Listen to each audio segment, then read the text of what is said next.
នាយឧត្តមសេនីយ៍វងពិសេនអញ្ជើញត្រួតពិនិត្យការហ្វឹកហាត់ក្បួនព្យុះយាត្រាសាឡបងឈានឆ្ពោះទៅពិធីផ្លូវការអបអរសាទរខួបលើកទី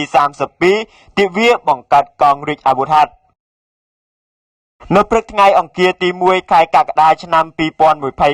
ឧត្តមនាយឧត្តមសេនីយ៍វងពិសេនអគ្គមេបញ្ជាការនៃកងយុទ្ធពលខេមរៈភូមិន្ទបានអញ្ជើញត្រួតពិនិត្យការហ្វឹកហាត់ក្បួនព្យុះយាត្រាសាឡបង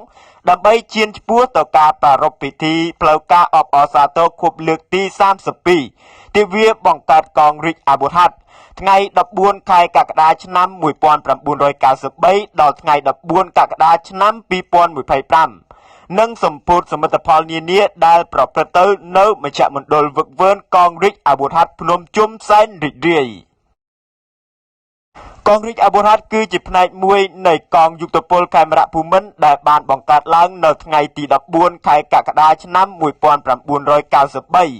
តាមព្រះរាជក្រឹត្យត្រាស់បង្គាប់របស់ព្រះបរមរតនកោដ្ឋដែលមានតួនាទីពង្រឹងអនុវត្តច្បាប់ការពាររដ្ឋធម្មនុញ្ញការពាររាជរដ្ឋាភិបាលការពារសន្តិភាពស្ថិរភាពនយោបាយសម្ដាប់ធ្នាប់សង្គមជួយសង្គ្រោះប្រជាពលរដ្ឋនិងរួមចំណែកអនុវត្តបទបញ្ជាក្នុងការការពារបូរណភាពទឹកដី